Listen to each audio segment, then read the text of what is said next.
जय शिवराय मित्रांनो. आज आपण भेट देणार आहोत महाराष्ट्रातील एक असं ठिकाण जिथे इतिहास, धर्म, स्थापत्य आणि निसर्ग या सगळ्यांचा अद्भुत संगम पाहायला मिळतो. भाजे लेणी ही जागा फक्त लेण्यांसाठी नसून ती आपल्याला 2000 वर्षापूर्वीच्या भारतात घेऊन जाते. चला तर मग भाजे लेण्यांचा संपूर्ण इतिहास जाणून घेऊया. भाजे लेणी ही महाराष्ट्राच्या पुणे जिल्ह्यात मावळ तालुक्यातील भाजे गावाजवळील डोंगरातील प्राचीन हिंदू आणि बौद्ध लेणी आहेत. इसवी सन पूर्व 2ऱ्या शतकात भाजे लेणी कोरण्यास सुरुवात झाली असे मानले जाते. त्यानंतर 800 वर्ष म्हणजेच इसवी सन 6व्या शतकापर्यंत लेणी निर्मितीची प्रक्रिया सुरू होती. जनतेच्या दानातून येथे विहार उभे राहिले आहेत व त्याच्या दानाचे लेख तेथे दिसून येतात. चैत्रगृहाच्या दक्षिणे दिशेस स्वच्छ पाण्याचा स्रोत आहे.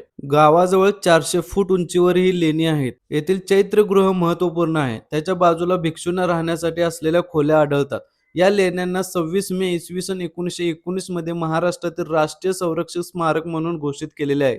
हा लेण्यांचा समूह सुमारे इसवी सन पूर्व 2ऱ्या शतकातील असावा. येथे एकूण 22 लेणी आढळतात. त्यात एक चैत्रगृह व 21 विहार आहेत. या लेणीमुळे महाराष्ट्र राज्याला खूप पर्यटक मिळतात. येथे रोज 1 लाख ते 2 लाख पर्यटक येतात. भारतीय पुरातत्व संरक्षणद्वारे अधिसूचना क्रमांक 2407 ए द्वारे हे लेणे महत्वाचे राष्ट्रीय स्मारक म्हणून संरक्षित आहे. हे महाराष्ट्रातील लेणे बौद्ध हिनायन पंथाचे आहे. तर मित्रांनो, आज आपण भाजे लेण्यांची ओळख, स्थान आणि इतिहास जाणून घेतला.